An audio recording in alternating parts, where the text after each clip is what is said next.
యోర్దానుకు అవతల 3 ఆశ్రయపురములను, యోర్దానుకు లోపలికి వచ్చిన తర్వాత, అనగా దేవుడు పాలు తేనెలు ప్రవహించు దేశమును మీకు ఇస్తాను అని ఇశ్రాయేలు ప్రజలతో మాట్లాడి ఆ వాగ్దాన దేశాన్ని స్వతంత్రించుకున్న తర్వాత మరలా 3 ఆశ్రయపురములను ఏర్పాటు చేసుకోవాలి. ఎందుకు అనగా నరహంతకులు ఉంటారు కాబట్టి, వాళ్ళు తెలిసి చేసినా తెలియక చేసినా నరహత్య కాబట్టి మీరు అక్కడ తీర్పు తీర్చబడతారు. యాజకుల చేత, లేవీయుల చేత మీరు సరిచేయబడతారు. కాబట్టి ప్రతి ఒక్కడు ఏం చేయాలంటే ఆ యొక్క ఆశ్రయపురములలోనికి పరిగెత్తుకొని రావాలి అని మన గత దినాల్లో 6 ఆశ్రయపురముల గురించి మొదట చెప్పుకున్నాం. అయితే 5 విషయాలు మనం వివరించుకుంటూ దేవుడు మనతో పాటు వచ్చారు. ఎలాగంటే కేదేశు అనగా పరిశుద్ధత, అంటే యేసుక్రీస్తులో పరిశుద్ధత ఉన్నది. షెకెము అనగా ఆయన భుజముల మీద రాజ్యభారము ఉన్నది. హెబ్రోను అనగా సహవాసము, దేవునితో సహవాసం చేసిన వారు ఎలా ఉంటారు, మనుషులతో సహవాసం చేసిన వారు ఎలా ఉంటారు అనేది మనం చూసాం. తర్వాత బేసేరు అనగా దుర్గము, దేవుడు మనకు ఎలాంటి దుర్గమై ఉన్నారు చూసాం. అది కూడా దావీదు దుర్గంలో ప్రవేశించినప్పుడు, దుర్గమును ఏర్పాటు చేసుకున్నప్పుడు సురక్షితముగా ఉన్నాడని, లేకపోతే లయకర్త మన మీదకి వస్తాడు అని మనం చూస్తూ వచ్చాం. తర్వాత 5వదిగా రామోతు అనగా ఉన్నతమైన స్థలము, లేకపోతే మహోన్నతమైన స్థలము. అలాంటి స్థలములలో ఉన్నవాడు ప్రభు అయిన యేసుక్రీస్తు ఒక్కడే. అన్ని నామముల కంటే పైనామము అని గడిచిన వారాలలో మనం చూస్తూ వచ్చాం. చివరి ఆశ్రయపురము మనకి కనబడుతూ ఉన్నది. ఇక్కడ బాషానులోని గోలాను అంటే ఎవరికన్నా తెలుసండి? చుట్టూ ప్రదేశం, లేకపోతే ఒక వలయాకారము, అంటే ఒక గుండ్రని ఆకారము అని ఈ ప్రదేశమునకు అర్థం. అసలు ఎందుకు ఈ గోలాను ఏర్పాటు చేసుకున్నారు ఇశ్రాయేలీలు?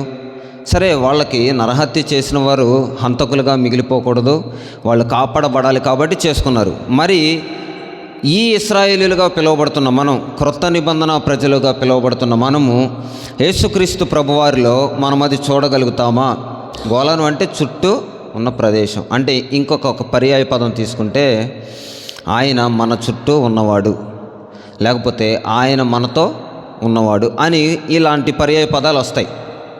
కొంచెం లోతుగా వెళ్తే ఆత్మీయ అర్థం ఏంటంటే నిత్యుడైన దేవుడు. అంటే చుట్టూ అంటే ఆదియు అంతము లేదు. ఇప్పుడు మీరు ఒక గుండ్రం గీస్తే ఎక్కడ స్టార్టింగ్ పాయింట్, ఎక్కడ ఎండింగ్ పాయింట్ అనేది ఎవరో చెప్పలేం.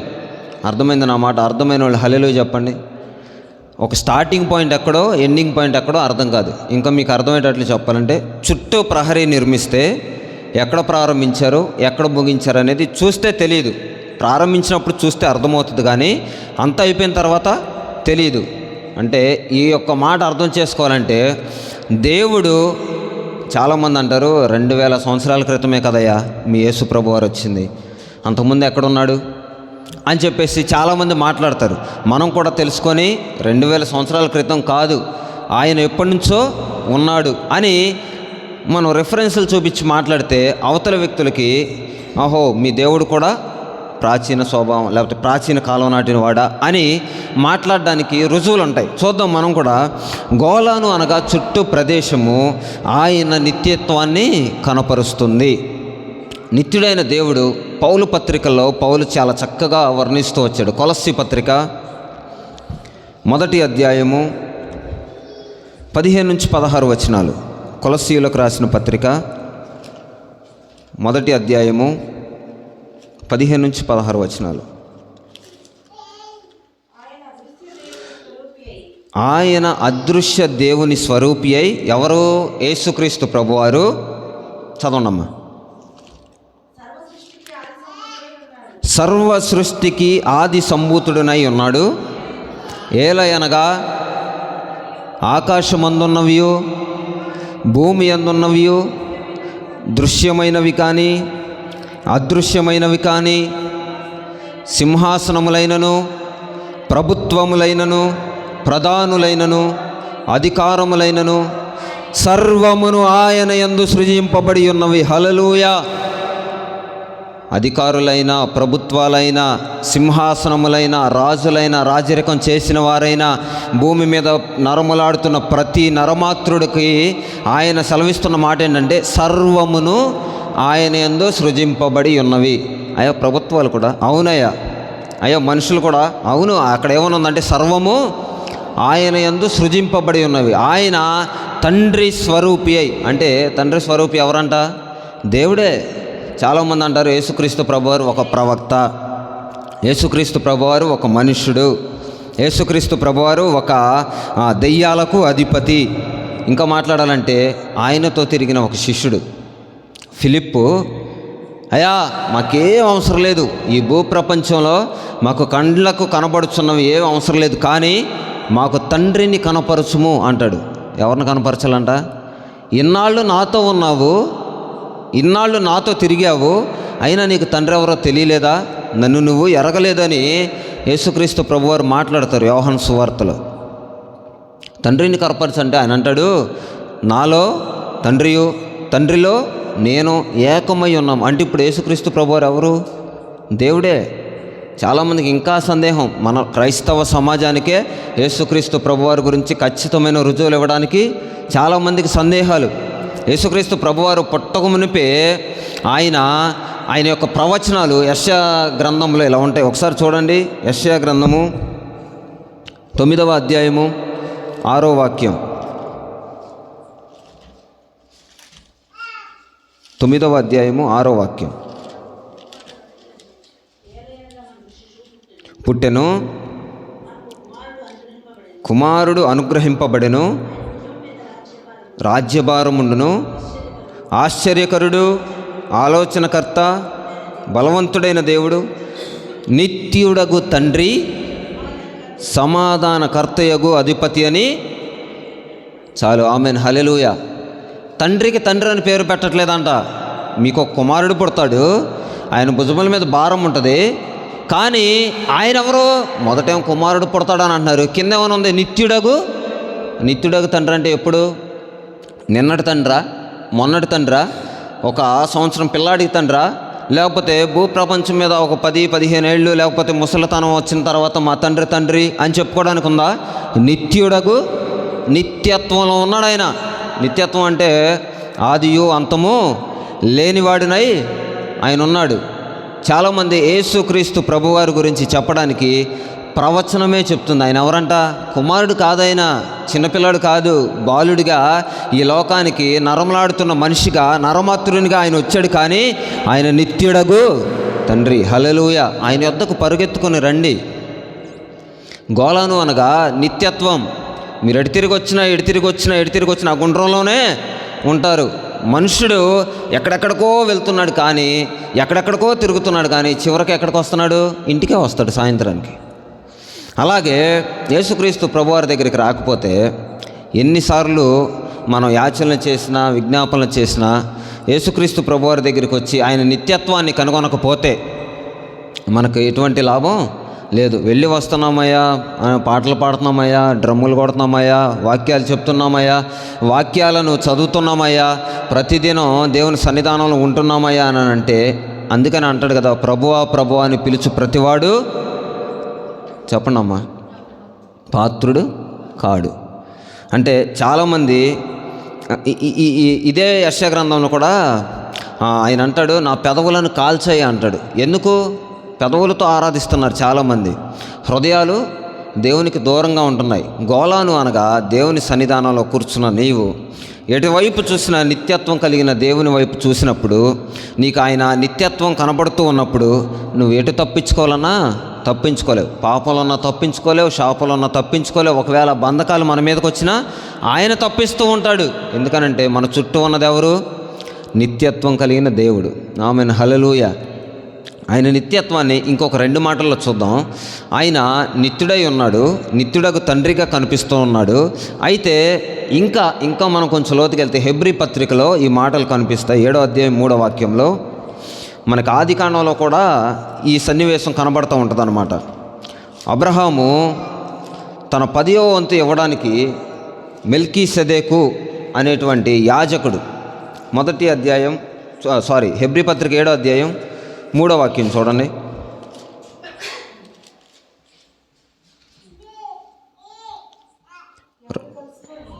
7వ అధ్యాయం 3వ వాక్యం.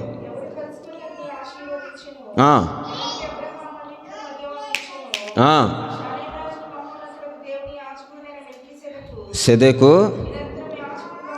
నిరంతరము యాజకుడుగా ఉన్నాడు.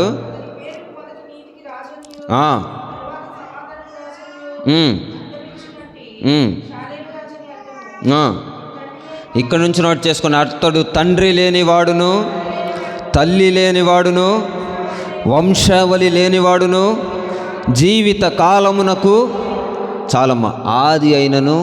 అంటే ఇక్కడ యేసుక్రీస్తు ప్రభువారికి తల్లి లేదు, తండ్రి లేడు, వంశావళి లేదు. అంటే తల్లి తండ్రి ఉంటే ఈయనకంటే పెద్దవాళ్ళు ఎవరవుతారు? ఈయనకంటే ముందున్న వాళ్ళు ఎవరవుతారు? ఈయన నిత్యుడగు తండ్రి కాలేడు కదా. అందుకే ఇక్కడ వాక్యం చెప్తుంది, ఆయన తల్లి లేనివాడును, తండ్రి లేనివాడును, జీవిత కాలమునకు ఆది అయినను, జీవమునకు అంతమైనను లేనివాడునై ఉండి దేవుని కుమారుని పోలి ఉన్నాడు. హల్లెలూయా.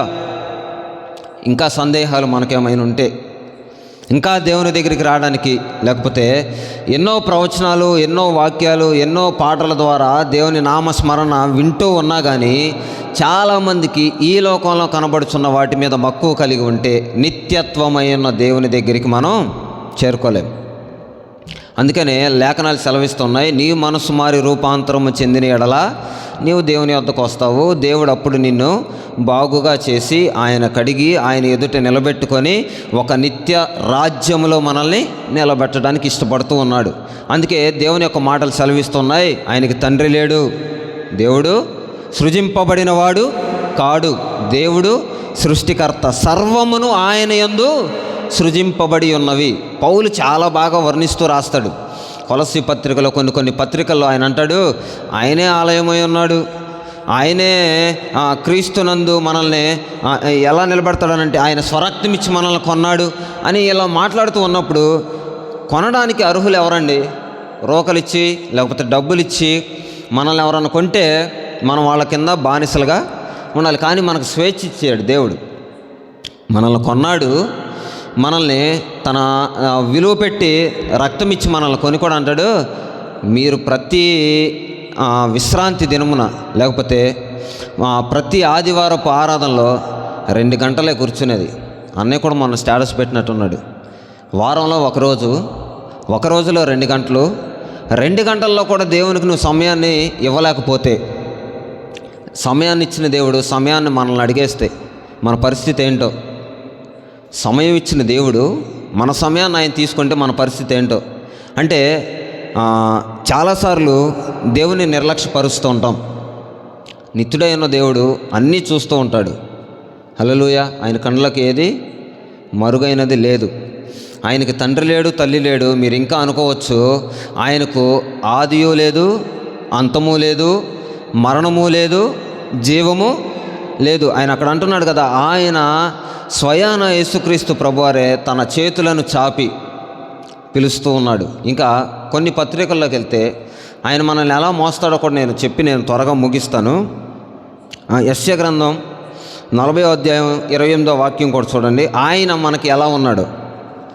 ఇంకా ఆయన నిత్యత్వం గురించి 2-3 మాటలు చూద్దాం. 40వ అధ్యాయము 28వ వాక్యం.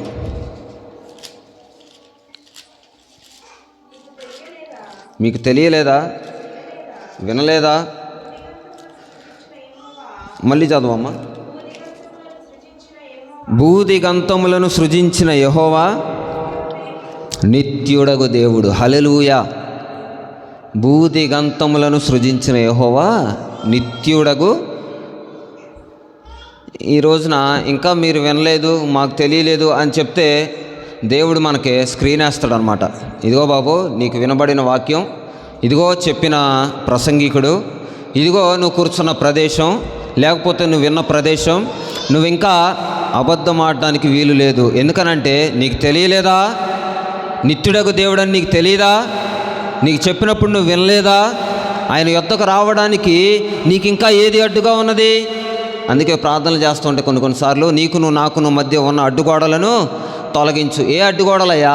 పాపపు అడ్డుగోడలు అని చెప్పేసి ఆయన అంటాడు, ఒరే బాబు, నా రక్తం ఇచ్చి నేను మిమ్మల్ని కొన్నాను, ఇక మీదట మీ మెడ మీద పాపపు కాడి లేదు అని ఆయన చెప్తూ ఉంటే ఇంకా పాపాలు తొలగించు. అందుకే చాలామంది పెద్ద పెద్ద వాళ్ళు ఈ పాటలు పాడతారు. ఏమనంటే, చిన్న గొర్రె పిల్లను నేను యేసయ్యా, ఏది ఈమెకి 80 ఏళ్ళు వచ్చినా చిన్న గొర్రె పిల్ల అంటది.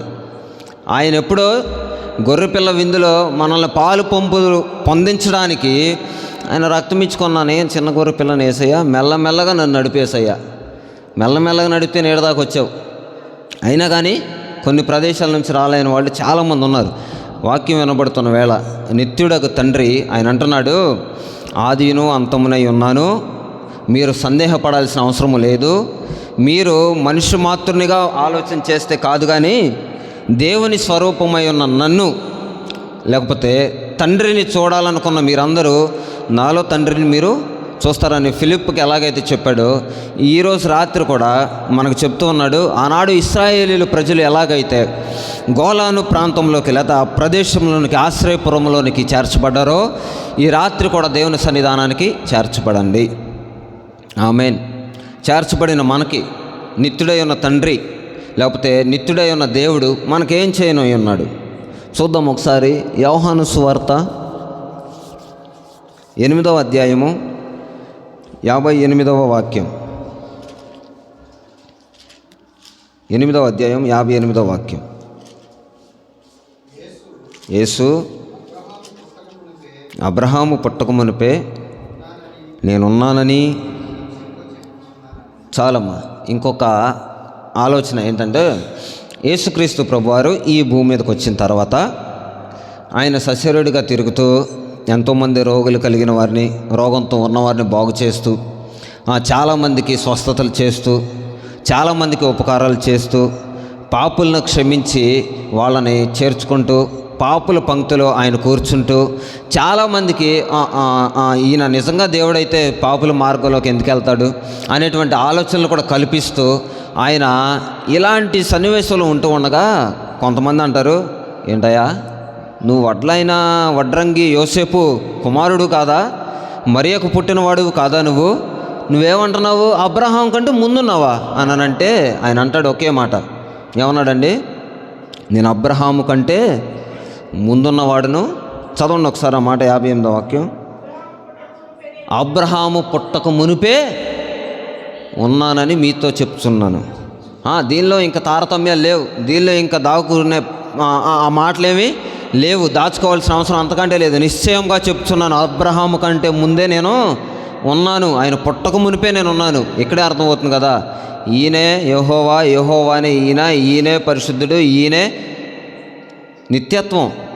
ఈ ఇళ్లలో ఈయన ఒక సపరేట్ ఏం కాదు. ఆది కాండం నుంచి ప్రకటన గ్రంథం వరకు ముగ్గురు అనొచ్చా? ముగ్గురే ఒక్కరు.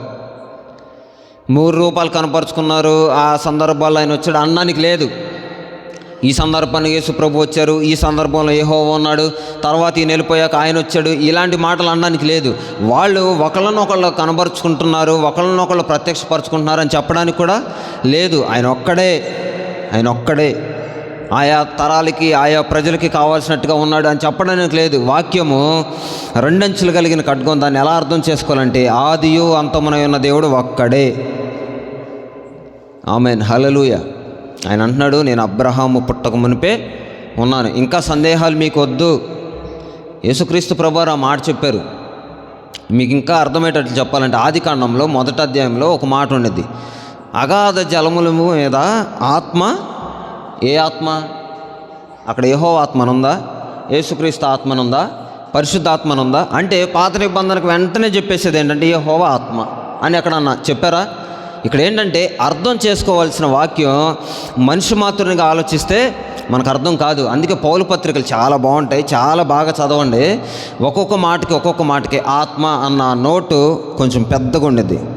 అర్థమైంది? అదొక పరిశుద్ధాత్మే అని చెప్పకూడదు. కొత్త నిబంధనలకు వచ్చాక ఆత్మ ఎక్కడ వచ్చిందంటే అపోస్తల కార్యాల్లోనే వచ్చిందని చెప్పకూడదు. మరి ఎలీషాకి ఇచ్చిన ఆత్మ 2 పాళ్ళ ఆత్మ అన్నారు, మరి అదే ఆత్మ అనాలి. దేవుని ఆత్మ అంతే. దేవుని ఆత్మ, నిత్యుడైన దేవుడు ఒక్కడే. ఎన్ని పేర్లు ఎందుకయ్యా అని అంటే, మరి చాలామంది హాగర్ పేరు పెట్టింది, మరి ఆ పేరుతో పిలవకూడదా? దానియేలు పేరు పెట్టాడు, ఆ పేరుతో పిలవకూడదా? ఇక్కడ ఏంటంటే వాక్యం అర్థం చేసుకోవాల్సిన తీరేంటంటే, దేవుడు ఆత్మస్వరూపి అయి ఉన్నాడు, ఆయన ఎవరు చూడడానికి లేదు. అందుకనే ఎవరు చూస్తారా అని అంటే, అందుకే మత్తయి సువార్తలో ఉంటుంది, హృదయ శుద్ధి కలిగిన వారు వాళ్ళు ఎవరిని చూస్తారు? మరి మస్టు మలినం కలిగిన ఈ హృదయాన్ని, నేను చెప్పట్లేదండి, వాక్యం చెప్తున్నా. అన్నిటికంటే ఘోరమైన వ్యాధి కలిగిన దగ్గర ఏముంటుంది? మస్టు మలినం, కుళ్ళు, కుట్రలు, ఈర్షలు, ద్వేషాలు, కపటము, అసూయలు, ఇవన్నీ ఉన్నప్పుడు నేను దేవుణ్ణి చూస్తాను అని అంటే ఆడు పెద్ద అబద్ధికుడు అని అర్థం. అందుకనే వాక్యం అంటుంది, అబ్రహాము పుట్టక మునిపే నేనున్నాను, మీకు సందేహాలు వద్దు.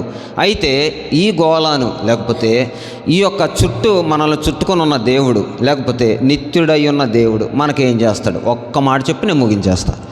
ఏంటంటే ద్వితీయోపదేశ కాండము 33వ అధ్యాయం 27వ వాక్యం.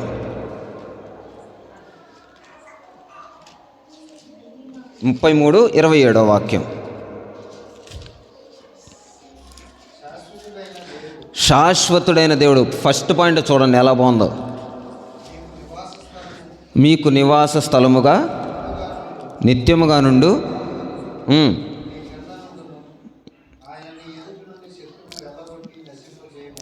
ఆమెన్, హల్లెలూయా.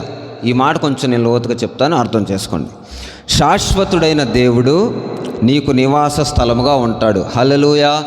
ఈ రోజున చాలామందికి డాబాలు ఉన్నాయి, డూప్లెక్స్ హౌస్లు ఉన్నాయి. వాళ్ళ స్థితిగతులను బట్టి వాళ్ళకి నివాస స్థలాలు ఉన్నాయి.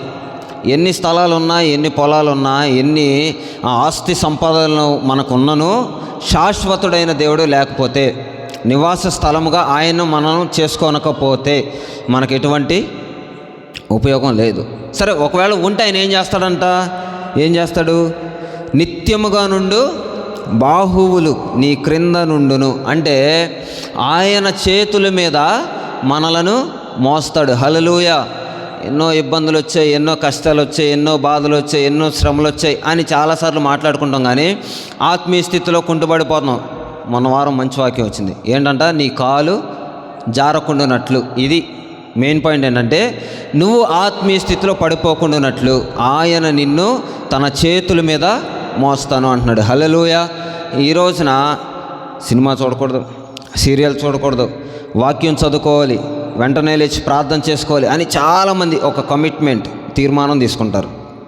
ఆ కమిట్మెంట్ మీద నిలబడలేరు. ఎందుకనంటే కిందే ఉంది, మన కమిట్మెంటే ఉంది. దేవుని యొక్క హస్తం మనకు తోడుగా లేదు. అక్కడ అంటున్నాడు బాహు అంటే అర్థం ఏంటంటే చాలా పెద్దదని అర్థం. చెయ్యే కానీ చాలా పెద్దది. అందుకనే నీ బాహు బలము ఎన్నడైన దూరమైనా అని చెప్పేసి ఒక పాట ఉంది. ఏంటంటే ఆ యొక్క మాటకు అర్థం నిత్యత్వానికి కొనుకోబడాలి అని అంటే ఆయన బాహు మనకు తోడుగా ఉండాలి. ఆ తోడుగా ఉన్న బాహు మనల్ని ఏం చేసిద్దనంటే శత్రువులను, చాలా శత్రువులు ఉన్నాయండి ఈ రోజున. బయట నుంచి వచ్చే పోరాటాలు మనం ఎదుర్కొంటున్నాం. అది ఏ రూపమైన. ఈరోజు చాలామందికి నెల వచ్చేసరికి కొన్ని ఆ యొక్క దాని ఏమంటారు ఆర్థికపరమైన శత్రువులు ఉన్నాయి. కొంతమందికి కుటుంబ శత్రువులు, కొంతమందికి బంధువులే శత్రువులు, కొంతమందికి వాడే శత్రువు. అంటే ఎలా అంటే తనలో నుంచి వచ్చే పోరాటం, దాన్ని ఆపుకోలేనటువంటి పరిస్థితుల్లో ఆ దాడులు మన మీద జరుగుతూ ఉన్నప్పుడు ఆ శత్రువుని నేను వెళ్ళగొడతాను అంటున్నాడు. హల్లెలూయా. మనలో నుంచే వచ్చే పోరాటం ఒక్కటి చెప్తాను, కోపం.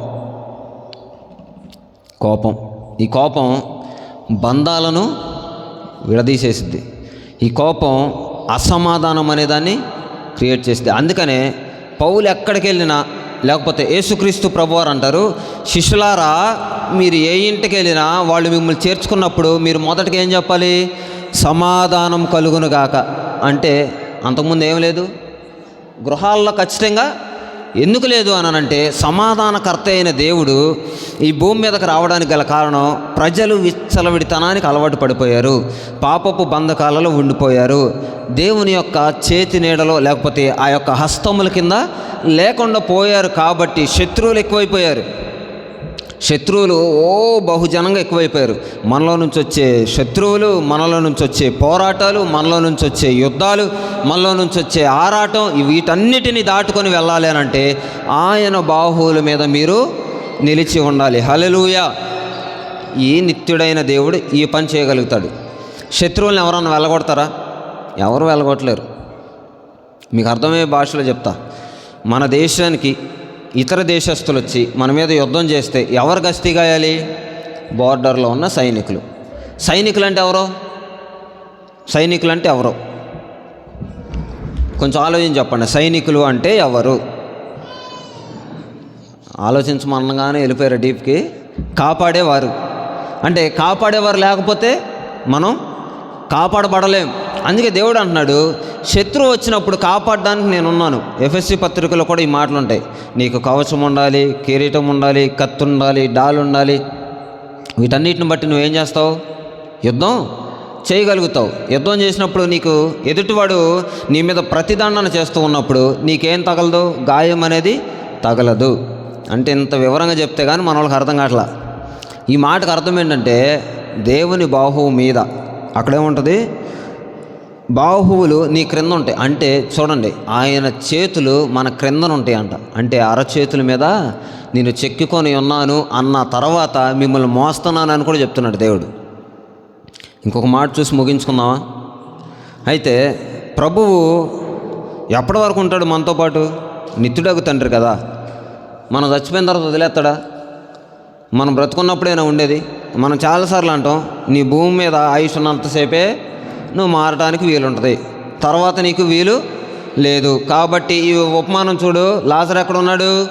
అబ్రహాము రొమ్మున ఉన్నాడు. ధనవంతుడు ఎక్కడున్నాడు అని చూపిస్తున్నాం. కానీ మనం ఎక్కడున్నాం? ఇదే లోకంలో బ్రతుకుతున్నాం, ఇదే ధనవంతులను చూస్తున్నాం, ఇదే దేవుని యొక్క మాటలు వింటున్నాం. కానీ తర్వాత నిత్య నరకాగ్ని గురించి వెళ్ళకముందే ఆలోచిస్తున్నాం. ఎలాగంటే చాలా వాక్యాలు వినిపింపజేశారు దేవుడు. చాలాసార్లు ఈ మాటలు మేము విన్నాము. నరకం అంటే ఇలా ఉంటుందా అని చెప్పి నేను మరలా చెప్తున్నాను, పరలోకం ఊహ కాదు, నరకం ఊహ కాదు. అవి ఊహించుకుంటే కనిపించే అంత రేంజ్లో ఏమీ ఉండవు. ఇంకో మాట చెప్పమంటారా? డైరెక్ట్గా పరలోక దర్శనాన్ని చూసిన ఒక ఆయన ఏమన్నాడనంటే, కెరూబులు సెరాపులు కనపడుతున్నారు, కానీ ఆయన మధ్యలో ఒక ఆయన కొనియాడబడుతున్నాడు. ఆయన నేను సరిగా చూడలేకపోయాను, నా కళ్ళు సరిగా చూడలేకపోయినాయి అని చెప్పేసి మాట్లాడతాడు. నన్ను పరిశుద్ధపరచాను అంటాడు. ఎవరో? యెషయా 6వ అధ్యాయంలో ఉంటాయి ఈ మాటలు. నేను సరిగా చూడలేకపోయాను. అక్కడ 3 దర్శనాలు ఆయన చూస్తాడు. మొదటి దర్శనం పరలోకమైతే, రెండవ దర్శనం తనలోకి తాను చూసుకున్నాడు. అయ్యా నేను చెడ్డోన్నయ్యా, నా ఊహలు చెడ్డయ్యా, నా ఆలోచనలు చెడ్డయ్యా, నన్ను కడిగయ్యా, నా పెదవులను కాల్చయ్యా అని చెప్పేసి మాట్లాడుతున్నాడు. అంటే ఇక్కడ దేవుని యొక్క పరలోకాన్ని చూసినప్పుడు మనలో ఉన్న తప్పులేంటో బయటికి వస్తున్నాయి. అంటే పరలోకం అంటే ఏదో సినిమాలో చూపించినట్టు, పరలోకం అంటే దూతలు ఎగురుతున్నట్టు, పరలోకం అంటే యేసుక్రీస్తు ప్రభువుని లేకపోతే దేవుణ్ణి ఒక సూర్యుని రూపంలో చూపించినట్లు కాదు. కానీ పరలోకం ఊహకు అందనిది. హల్లెలూయా. చూడండి, కీర్తనల గ్రంథం 90వ అధ్యాయం 1వ వాక్యం. ఆయన మనకు ఎలా ఉన్నాడు చూద్దాం, ఏం చేస్తాడో చూద్దాం. చాలమ్మా. తరతరముల నుండి నివాస స్థలము. ఎవరో కీర్తన ఇది? భక్తుడైన మోషే కీర్తన. ఆయన అంటాడు, తరతరముల నుండి నివాస స్థలము నీవే. ఈ రోజున మనం ఎవరిని నివాస స్థలంగా పెట్టుకున్నాం? ఎవరి నీడలో మనం బ్రతుకుతున్నాం? ఎవరు ఆశ్రయపురంలో మనం ఉన్నాము? తరతరముల నుండి. ఈయన పుట్టింది ఎప్పుడండి? ఈయన ఉన్నది ఎప్పుడండి? ఈయన తరతరములు, ఆయన తండ్రి తరములు ఈయనకేం తెలుసండి? కానీ ఆయన అంటాడు, తరతరముల నుండి నివాస స్థలము మాకు నీవే. ఆ పక్కనే అధ్యాయంలో చూడండి, 91వ అధ్యాయంలో 9వ వాక్యం. యెహోవా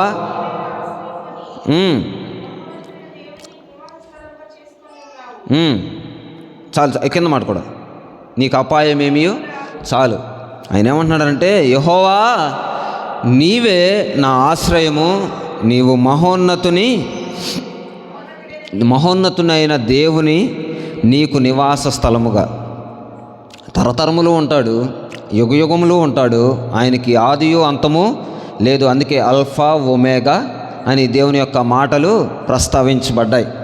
ఆయన మన చుట్టూ ఉండి, అంటే ఒక గోలాను అనేటువంటి ఆశ్రయపురం గురించి మాట్లాడుతున్నప్పుడు యేసుక్రీస్తు ప్రభువారు కూడా మనకు ఎలా కనపడుతున్నారంటే, మన చుట్టూ ఉండి నిత్యత్వంలో ఉన్న దేవుడు నిత్యుడుగా ఉండి మనలను చూస్తూ పిలుస్తూ ఉన్నాడు, నా చేతుల మీదకి మీరు రండి. మీకున్న శత్రువులు, మీకున్న శ్రమలు, మీకున్న ఇబ్బందులు, శత్రువు రూపంలో మీ మీదకు వస్తున్న దాడులు, వీటన్నిటి నుంచి నేను మిమ్మల్ని విడిపిస్తాను. ఇంకో విషయం చెప్పాలంటే, ఆ శత్రువుని నేనే వెళ్ళగొడతాను. హల్లెలూయా. ఇలాంటి మాటలు, ఇలాగ ధైర్యపరచగలిగిన వాక్కులు మనకు యేసుక్రీస్తు ప్రభువారు ఇస్తూ ఉండగా, ఇంకా లోకంలో తిరుగులాడుచున్న మనం, లేకపోతే లోకస్తులుగా దేన్నో చూసి గడిచిన వారాల్లో చెప్పుకున్నాం కదా, కనబడిన ప్రతిదీ మనకు నిత్యము ఉండేది కాదు. కనబడనిదేదో, అదృశ్యమైనదేదో అదే నిత్యత్వము కలిగినది అని మనం మాట్లాడాం. అయితే ఆ నిత్యత్వాన్ని మనం పొందుకోవాలి అని అంటే గోలాను అనే ఆశ్రయపురంలోనికి మనమందరం చేర్చబడదుముగాక. హల్లెలూయా. ఈ చిన్న మాటలు ప్రభు మన వెనుకల్లో స్థిరపరచునుగాక. చిన్న ప్రార్థన చేసుకుని మనం ముగించుకుందాం. మహాగణుడా, యేసయ్య పరిశుద్ధుడా, మీకు స్తోత్రాలు. నాయనా, మీరు నిత్యుడై ఉన్న దేవుడవని, ప్రభువా, మీకు తల్లి అయిన